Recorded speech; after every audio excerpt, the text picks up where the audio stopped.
네, 안녕하세요. 교실 속 작은 책방, 교실 책방의 도니입니다. 오늘은 도니의 서재 두 번째 시간인데요. 도니의 서재에서는 제가 요즘에 읽고 있는 어린이 책들을 간단하게 소개해드리고 있습니다. 한국 그림책 시장의 규모가 커지면서 새 책들이 재빠르게 출판되고 있습니다. SNS를 보면 이 신간 정보가 주를 이루고요. 그것들이 독자들의 눈을 사로잡아요. 저 역시 요즘에 그림책을 구매할 때 조금 신간 위주로 구입을 하게 되는 경향이 있더라고요. 그래서 제가 이번에는 도서관에 갔습니다. 도서관에 가면 좋은 점이 이 새 책들 사이에서 조명받지 못했던 책들을 발견할 수 있고요. 또 오래돼서 빛을 잃은 책들도 또 발견할 수 있습니다. 그래서 오늘 소개해드릴 책 3권은요, 제가 도서관에서 발견한 책들이고요. 그리고 한 권은 제가 개인적으로 소장하고 있는 책입니다. 그러면 먼저 첫 번째 그림책으로 가볼까요? 네, 첫 번째 그림책은 툭이라는 이현 작가의 그림책입니다. 표지를 한번 봐볼게요. 표지를 보면 툭! 뭔가가 떨어졌나 봐요. 그리고 곰친구가 깜짝 놀란 표정을 짓고 있죠. 어떤 게 떨어졌길래 이렇게 놀랐는지 궁금해하면서 한번 책장을 펼쳐보도록 하겠습니다. 어느 조용한 밤, 새 한 마리가 하늘을 날고 있다. 꾸벅꾸벅 졸면서. 이 꾸벅꾸벅 졸던 새가요, 툭! 하고 부딪힙니다. 근데 이 글자 디자인도 굉장히 센스 있는 게 이 툭이란 글자를 비스듬히 만들어서 오른쪽에다가 배치를 해놨죠. 그래서 마치 모서리에 글자가 부딪힌 것 같은 효과를 줬어요. 그래서 새가 툭 부딪혔는데요. 뭐에 부딪혔냐면요, 노란 동그라미에 부딪혔어요. 이게 뭘까요? 네, 맞습니다. 달림이에요. 이 달림에게 부딪혔더니 달림이 슝 하고 곰친구의 입속으로 떨어집니다. 꿀꺽한 거죠. 여러분, 달을 먹으면 어떤 맛일까요? 그리고 어떤 기분일까요? 이 곰친구의 입속으로 들어간 달은 어떻게 됐을까요?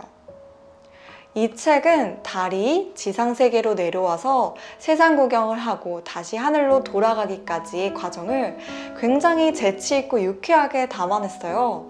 그래서 가볍게 웃으면서 볼 수 있는 책이어서 유아들부터 보기에 딱 좋은 그림책입니다. 이 달이 땅으로 내려오고 다시 달을 하늘로 보내주는 이러한 설정은 어린이 책에서 많이 만나볼 수 있는데요. 지금 제가 생각나는 책은 우선 첫 번째로 달림을 빨아버린 엄마라는 그림책이 있어요. 진짜 달림을 빨린 줄 알고 막 빨아버려요, 엄마가. 그리고 두 번째로 여러분이 아시다시피 엄청 유명한 백희나 작가님의 작품이죠. 달샤베트.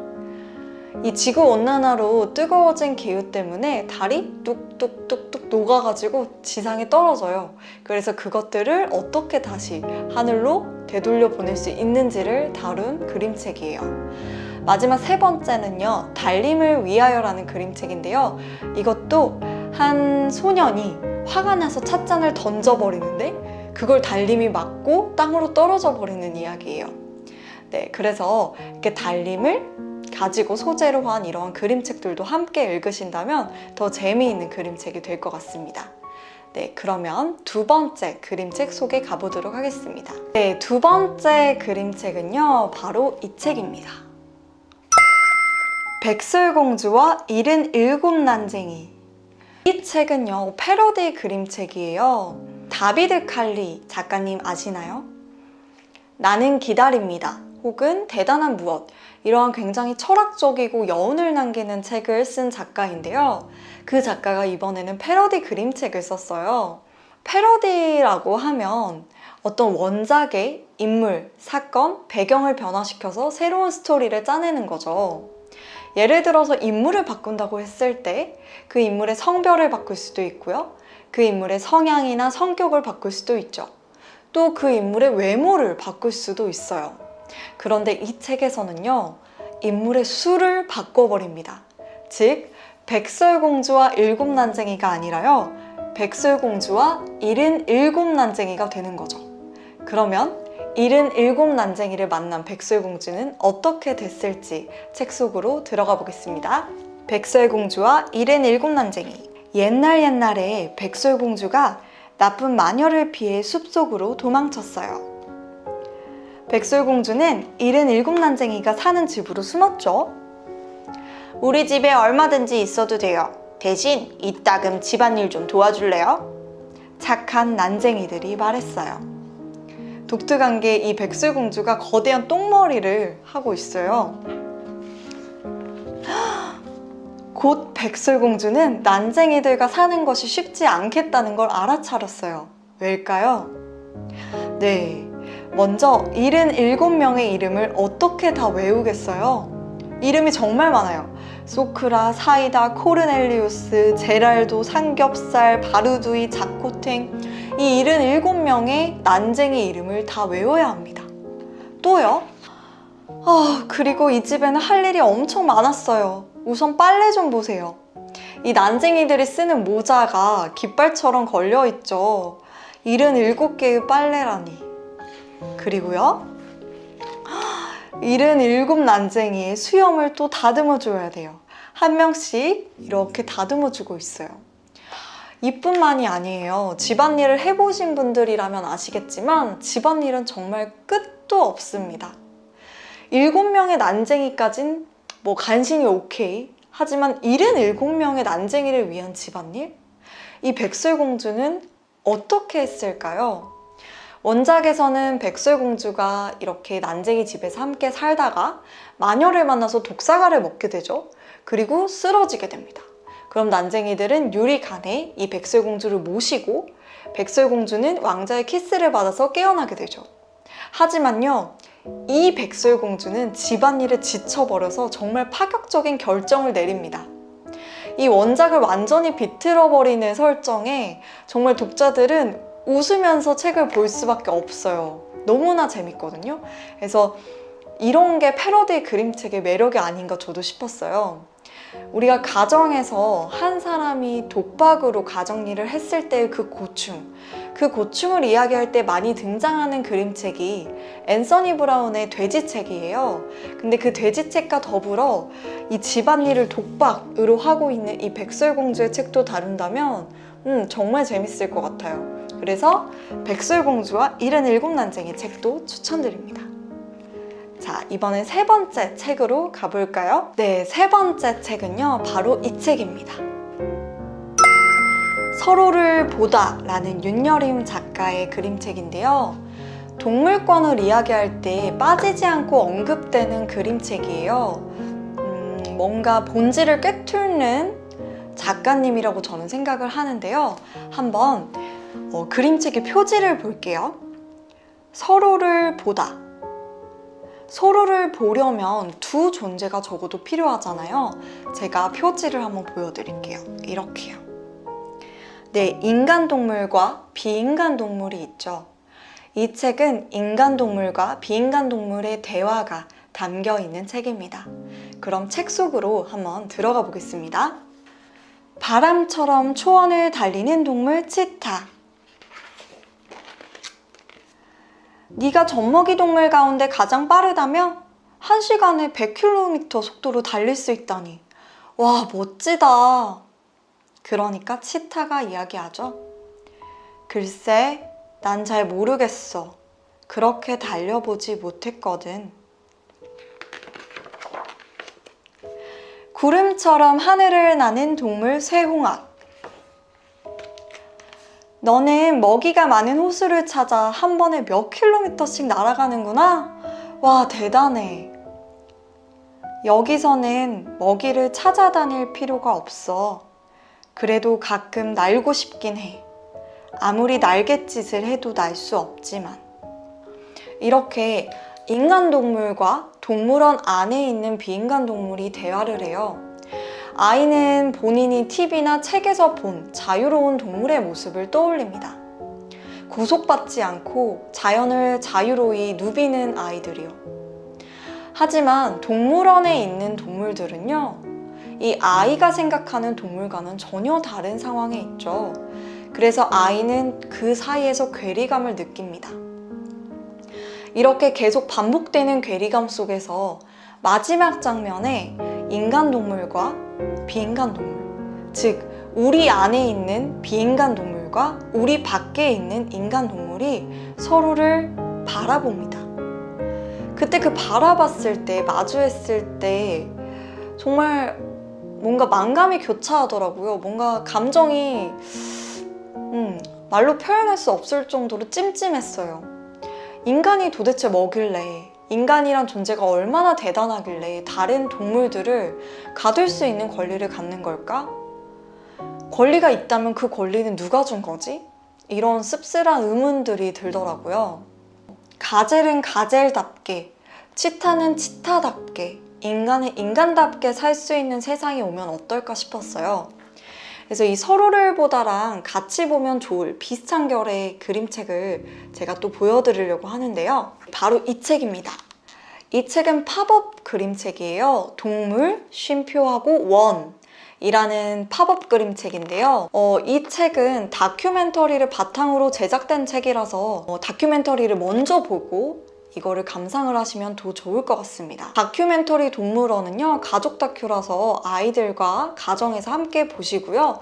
그리고 나서 이 그림책을 보시면 좋은데, 이 그림책은 이런 식으로 입체적으로 동물원에 갇힌 동물의 모습을 볼 수가 있습니다. 그래서 서로를 보다와 함께 같이 감상하시기를 추천드립니다. 그러면 이번에는 네 번째 책으로 한번 가볼까요? 네 번째 책은요, 바로 이 책입니다. 웽웽웽. 이 책의 표지를 한번 봐볼게요. 웽웽웽 어떤 뜻일까요? 왜 라고 이유를 묻는 것 같기도 하고요. 웽 하고 사이렌 소리 같기도 해요. 하지만 힌트는 표지에 있습니다. 네, 아이가 입고 있는 옷과 뒤쪽의 그림을 보면요, 이 웽웽웽은 벌이 내는 소리라는 걸 알 수 있죠. 웽웽 이렇게요. 우리 벌의 표정을 한번 봐볼까요? 벌이 잔뜩 화가 나 있습니다. 벌이 왜 화가 났을지 생각하면서 책 속으로 한번 들어가 보겠습니다. 웽웽웽. 토마토 수레를 끄는 아이가 보입니다. 눈썹은 위로 치켜 올라가고 입술은 살짝 올라간 게 조금 짓궂은 장난을 칠 것으로 예상이 되는데요. 한번 봐볼게요. 퍽! 네, 아이가 던진 토마토가요, 벌집을 건드려 버렸어요. 그래서 아까 벌이 화가 났군요. 웽웽웽. 웽웽웽웽. 벌들이 웽웽웽. 아이코, 너희들 화가 많이 났구나. 지금 어디 가는 거야? 라고 누군가 물어요. 그런데 이 책의 독특한 점이요, 벌을 일일이 그리지 않고 이 고무 스탬프 있죠? 고무 스탬프로 원으로 탁탁탁탁 이렇게 찍었어요. 그래서 여러 개의 원만 있는데도 정말 눈앞에 수많은 벌들이 있는 것 같은 착각에 빠지게 됩니다. 이 화난 벌들이요, 배 쪽으로 향합니다. 배에는 선장님이 계시는데요. 웽웽웽웽. 벌들이 웽웽웽. 이런 선장님한테 벌침을 쏘려는 거야? 안 돼. 선장님은 막 배에서 내렸단 말이야. 한참 동안 못 맞는 엄마를 보려고 뛰어가고 있어. 우리 이럴 때 있잖아요. 내가 화가 났을 때 나를 화나게 하는 일과 전혀 상관없는 사람이 옆에 있다는 이유만으로 그 사람에게 화풀이를 해버리는 경우요. 이 작가님은요, 내가 화가 났을 때 주변에 잘못도 없는 사람에게 무작정 화를 내는 거를 경계해야 된다고 넌지시 말해주고 있어요. 자, 다음으로 가볼게요. 웽웽웽. 또 벌들이 웽웽웽. 이번에는 선장님 엄마한테 갑니다. 이런, 선장님 엄마한테 벌침을 쏘려는 거야? 안 돼. 선장님 엄마는 새로 한 머리를 벽돌공 아저씨한테 뽐내려던 참이야. 즉, 이 선장님과 선장님 엄마는 너를 화나게 하는 일과 아무 관련이 없어 라고 말을 하는 거죠. 이렇게 화가 난 벌들이요, 어떤 순간에 기발한 방법으로 화가 잠재워집니다. 또 그 소년이 벌에게만 토마토를 던진 게 아니라요, 마을 사람들에게도 던졌나 봐요. 그래서 벌이랑 같이 마을 사람들도 화가 나가지고 이 소년을 막 쫓아옵니다. 그런데 또 어느 순간 마을 사람들의 화도 가만히 잠재워집니다. 그 이유는 그림책을 통해서 꼭 확인을 해보세요. 그리고요, 화난 사람이 또 한 명 더 있습니다. 이 벌과 마을 사람에게 쫓겨가지고 오는 아들을 바라보고 있는 아빠요. 아빠도 화가 무척 났는데요. 그런데 이 아빠가 육아 왕인가 봐요. 화를 내지 않고 현명한 방법으로 이 아이가 스스로 잘못을 뉘우칠 수 있게 만듭니다. 그래서 여러분, 그 비법이 궁금하시다면 이 책을 꼭 빌려보시거나 구입해서 한번 봐보시기 바랍니다. 그래서요, 오늘은 총 4권의 그림책을 소개를 해드렸어요. 첫 번째로 툭이라는 달림이 떨어진 아주 유쾌한 이야기를 소개를 해드렸고요. 두 번째로는 백설공주와 77명의 난쟁이라는 패러디 그림책을 소개를 해드렸어요. 세 번째는 동물권에 대해서 생각해 볼 수 있는 서로를 보다와 더불어서 또 동물원이라는 팝업 그림책도 소개를 해드렸고요. 마지막으로는 웽웽웽이라는 어떻게 화를 다뤄야 되는지 그 비결이 들어있는 그림책을 소개를 해드렸습니다. 여러분 어떠셨나요? 오늘 도니의 서재. 여러분들의 마음을 사로잡는 책들이 있었다면 꼭 댓글로 피드백 주시면 감사하겠습니다.